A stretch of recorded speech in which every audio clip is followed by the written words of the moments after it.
Respuestas a este sondeo.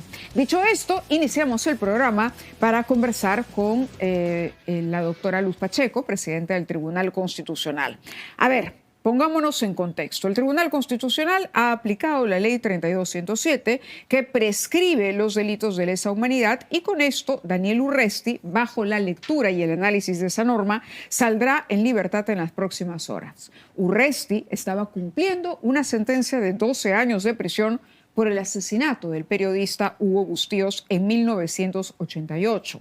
Esa condena se cumplía en el 2035, esto quiere decir en 9 años más. En medio de toda esta decisión, José Luna, líder de Podemos Perú, ya ha voceado a Urresti como su próximo ministro del Interior, pero lo que nos interesa es conocer cuáles son los argumentos detrás justamente de la decisión adoptada por nuestro máximo ente cuando se trata de la administración y el análisis de la justicia en nuestro país, de la aplicación de las leyes. Doctora, muy buenas noches y gracias por estar con nosotros. Yo quisiera que le explique a los televidentes que en este momento pueden no entender, porque además se han hecho muchos cambios normativos sobre la prescripción de determinados delitos. ¿Cuál es el argumento? Porque hay quienes consideran que esto sería finalmente beneficiar a una persona después de haberla hallado responsable. De hecho, la hija del periodista Hugo Bustíos se ha pronunciado lamentando la decisión del tribunal que le abre las puertas de prisión al señor Urresti. Sí, buenas noches. Siempre es un gusto, Mabel, estar aquí y conversar contigo unos momentos. Sé que está esperando y está viendo este programa la hija del señor Bustíos y yo lamento muchísimo lo que tiene que haber sufrido la familia con lo que pasó, ¿no? Pero ahí te diría que no solo la ley de esta que tú has mencionado sobre la prescripción. Hay un tema fundamental que hizo que 6 magistrados estuviéramos de acuerdo en esta sentencia. ¿Por qué? 6 de los 7. 6 de los 7, que es mucho. Porque había, tú sabes, con respecto a esa ley de la prescripción, de lesa humanidad, no todos estuvimos de acuerdo, pero sin embargo aquí hay unas circunstancias distintas. Explíquenos, por favor. La primera es que se ha violado el principio de legalidad penal. ¿Por qué? Ese señor, en el asesinato del señor Bustíos se condenó hace unos años a 2 personas. Y una de ellas dijo que también estuvo en ese lugar, en ese momento, el señor Urresti. Entonces, al señor Urresti lo procesaron y cuando ya estaba para vencer el plazo de prescripción, porque cuando él comete el delito, como has dicho bien, en 1988, el Código Penal vigente era el de 1921. Y ese código daba un plazo de 30 años de prescripción. Entonces, cuando faltaban creo, un mes para que prescribiera, la Sala Superior de la Corte del Poder Judicial lo absuelve. Dice que él no era responsable. Sin embargo, la Corte Suprema, en la apelación, decide que condenar al señor Urresti argumentando un agravante que no estaba para los 2 que habían sido previamente condenados y que se supone que estaban en el mismo momento con él y cometieron con él el asesinato. ¿Cuál era? Alevosía. Porque lo que dice la Corte es que por las circunstancias, por la alevosía, entonces había un contexto de lesa humanidad y ahí ya entra lo de la imprescriptibilidad. Pero ¿qué cosa razona el tribunal?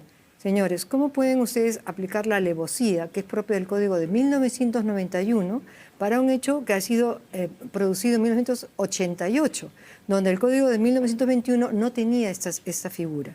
Cuando hubo la audiencia, el abogado nos decía que lo que había hecho la Corte Suprema era una homologación entre la alevosía y como el agravante que había en esa época, en el 1921, pero eso no cabe en el derecho penal. El derecho penal, para que pueda haber una sanción, una condena, tiene que haber una ley escrita, previa y que tipifica la conducta exactamente. Entonces no pueden decir que la alevosía es similar a la gran crueldad o lo que fuera. No, no, cada cosa tiene o es perfidia o es alevosía, lo que fuera. Ahora, entonces, la decisión no exculpa al señor Urresti de los cargos ni de la condena. Lo que hace es anular la decisión de la Corte Suprema. Yo creo que ese es mi criterio, yo no lo consulto con los demás. Nosotros no nos pronunciamos si es inocente o culpable, pero lo que queda es indudablemente la sentencia de la Corte Superior. Claro, yo entiendo el análisis que han hecho ustedes desde el punto de vista estrictamente jurídico. Eso lo puedo entender. Pero la justicia para una familia, ¿no?, que merecía conocer la verdad, que ha luchado mucho tiempo finalmente para que se esclarezca el crimen contra este periodista y que sintió que había justicia en el sentido más amplio de lo que significa la palabra justicia, es decir, de finalmente llegar a la verdad y hacer que los responsables asuman justamente la responsabilidad en la decisión, además del asesinato de un periodista que era una persona indefensa frente a un contingente militar. ¿No le parece que en este caso apegarse a la letra finalmente termina convirtiéndose en un acto de injusticia para esa familia? A ver, hay 2 personas ya que han sido condenadas por ese crimen. No es que no se sepa quién mató al señor Bustillos. Son 2 personas que han sido condenadas. Entonces, lo que no cabe es decir, bueno, como yo quiero, a mí me parece que este señor también es culpable, entonces voy a cambiar las normas o las voy a aplicar. Yo le decía, el tribunal no puede exculpar, no puede decir el señor Urresti es inocente. El señor Urresti para la justicia peruana es culpable. Bueno, lo que está haciendo el tribunal es analizar otro tipo de aspectos para aplicar una prescripción a la pena, pero la pena está, no la han cuestionado ustedes no han dicho que el señor Urresti es inocente. No, eso nunca decimos, lo que decimos es que es nula la resolución de la Corte Suprema, eso sí decimos, y la Corte Suprema es la que le condena, como digo, antes él había sido absuelto. Yo no me quiero meter en eso, pero para mí lo fundamental es que no se justifica, o sea, no es verdadera justicia si se usa el derecho de una manera indebida. Y aquí estaban aplicando una analogía para condenar al señor, después de que habían pasado más de 40 años de los hechos. O sea, había más de un elemento que nos indicaba que esa no era una decisión adecuada a los cánones constitucionales. Permítame volver sobre la misma pregunta, porque usted es experta en derecho, la mayoría de quienes nos están viendo no, yo no lo soy tampoco, y yo lo que considero es que la justicia se ejerce finalmente cuando un crimen, por muy alejado en el tiempo se haya cometido y no se esclarece, finalmente termina esclareciéndose y condenando a la persona responsable. Y yo le pido que se ponga por un momento en la piel de esa familia. Por supuesto. ¿Y qué le diría usted a modo de explicación? Es decir, a ver, la ley, el código, los mecanismos, las nuevas leyes, qué sé yo, ¿terminan favoreciendo a un culpable?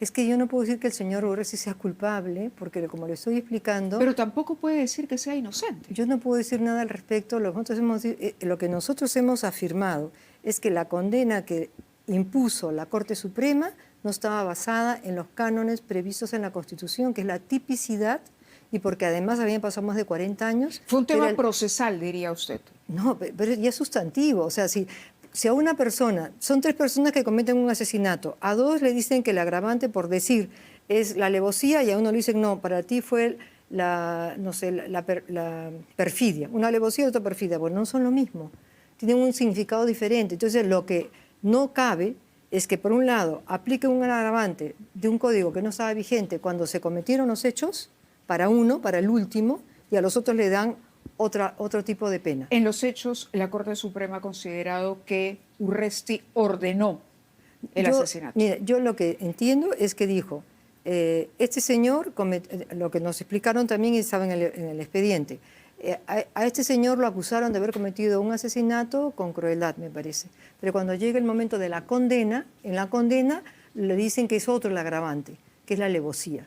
Y la alevosía no estaba en el Código del 21 y ni había sido acusado él de ese agravante. Sí, entonces eso va contra el derecho de defensa. Y estamos siguiendo, estoy tratando de seguir, le confieso, estoy tratando de seguir el hilo de la explicación, pero resumiendo los casos, ¿no? Finalmente se le condenó por algo.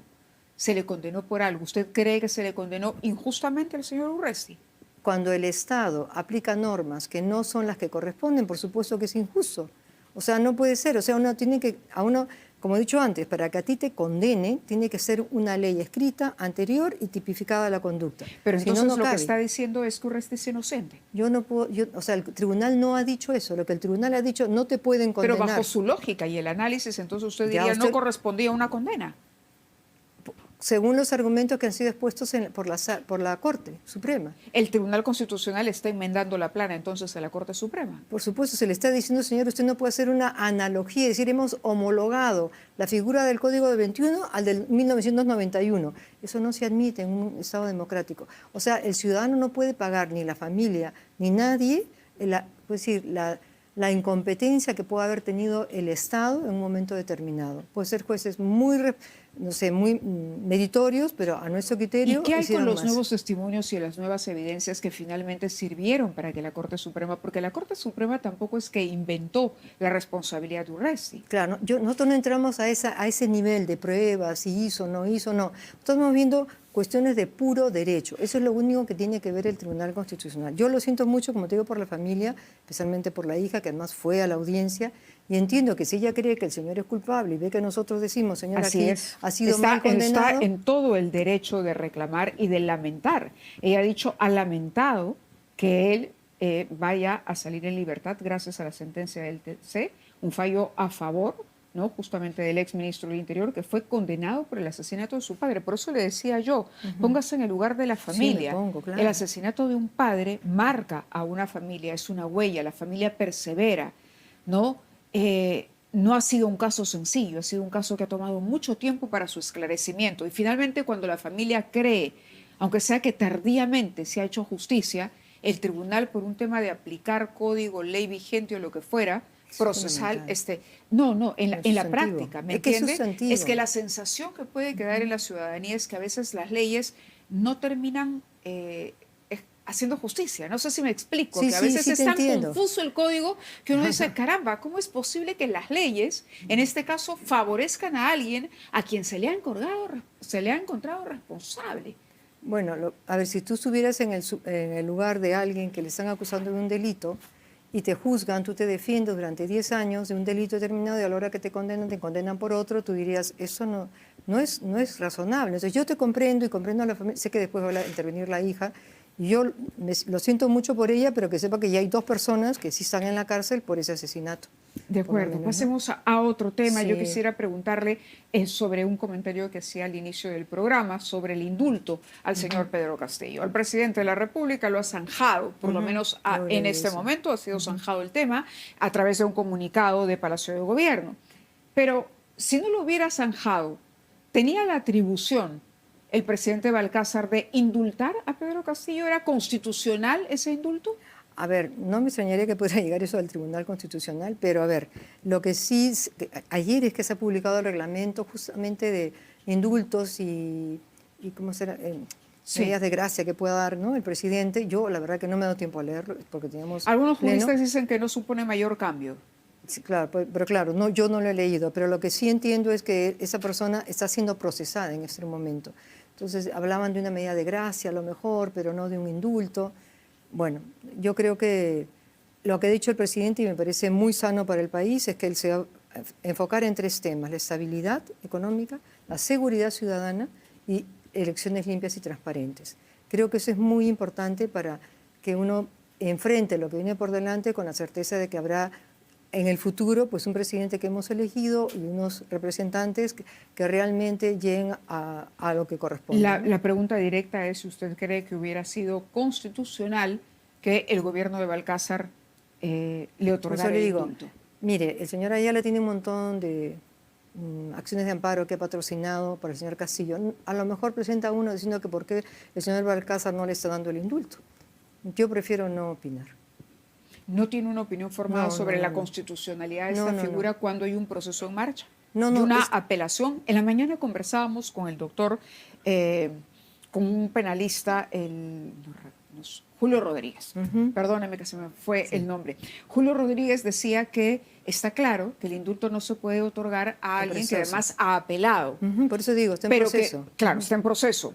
Pero él no descartaba la posibilidad de que la recomendación del abogado era desistirse de la apelación, con lo cual finalmente daban por consentida la sentencia como estrategia, y que eso sí le permitiría emprender el camino, ¿no?, y alegar o solicitar el indulto que finalmente decide el presidente, pero en base también a un expediente que eleva una comisión que está encargada justamente de analizar caso por caso. Pero esa era la opinión del doctor Julio Rodríguez. Claro, y vas a encontrar probablemente opiniones similares porque es una cuestión que todas son probabilidades, si hiciera esto, si hiciera lo otro, pero lo cierto es que el indulto no lo das cuando alguien está procesado y él está procesado. De acuerdo, yo le agradezco muchísimo por haber estado con nosotros, sobre todo para tratar de entender, todavía es difícil, ¿no?, entender el tema de la situación de Urresti, pero también para que nos dé estos alcances con relación al indulto a Pedro Castillo, que por lo pronto queda descartado por el propio presidente de la República. Y también, mira, yo creo que aprovecho para decir que cualquiera de estas decisiones que toma el tribunal es que no se fija si es esta persona o la otra, no es una decisión política, es una decisión que está buscando hacer para defender los derechos fundamentales, sea quien sea el que esté delante, aunque haya sido un terrorista, haya sido, no sé, si esto es lo que le correspondía, eso es lo que le tengo que dar. Es un poco duro a veces, pero es lo que